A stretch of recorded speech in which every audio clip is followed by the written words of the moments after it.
I struggled through school. I never felt very smart. And when I'm reading this script, and I feel like I know exactly what it would look like if somebody felt that way. That was a whole part of my brain that I didn't even know existed, something that I could be confident in, and I didn't want to let it go.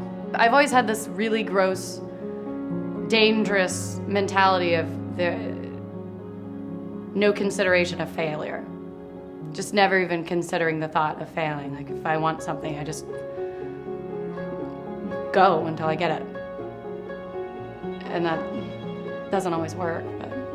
It's so hard to explain. It was just an overwhelming feeling of, I get this. This is what I was meant to do. And to get people to try to understand that when you're 14 years old, wanting to drop out of school and do this, and your parents are just like, you're out of your mind.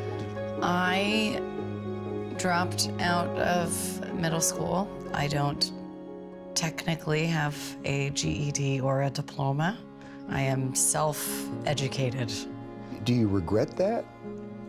No, I really don't. I wanted to forge my own path. I found what I wanted to do, and I didn't want anything getting in the way of it. And even friends for many years were not as important to me as my career. I mean, from the age of 14. I feel like in a lot of ways, you get better with every movie, you get more experience, you start learning more.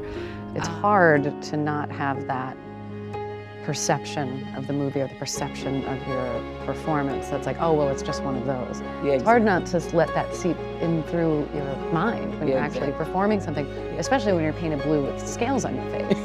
If you start thinking, I look ridiculous, I feel ridiculous, exactly. There's nowhere to go. I couldn't really be an observer of life because everybody was observing me.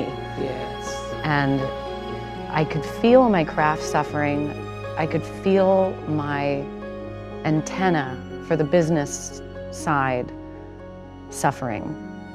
And I didn't know how to fix it. I think I was scrambling, trying to fix it by saying yes to this movie and then trying to counteract it with that movie, and then not realizing that what I had to do was no movies until something spoke to me. And I took years away. I read Causeway, and I had no confidence in myself at this point. I had no confidence in my antenna.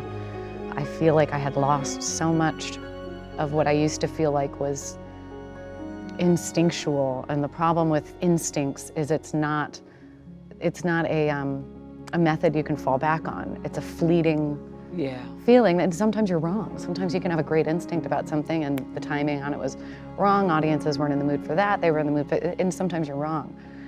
And that was the first time I kind of started to feel like I got that voice back again.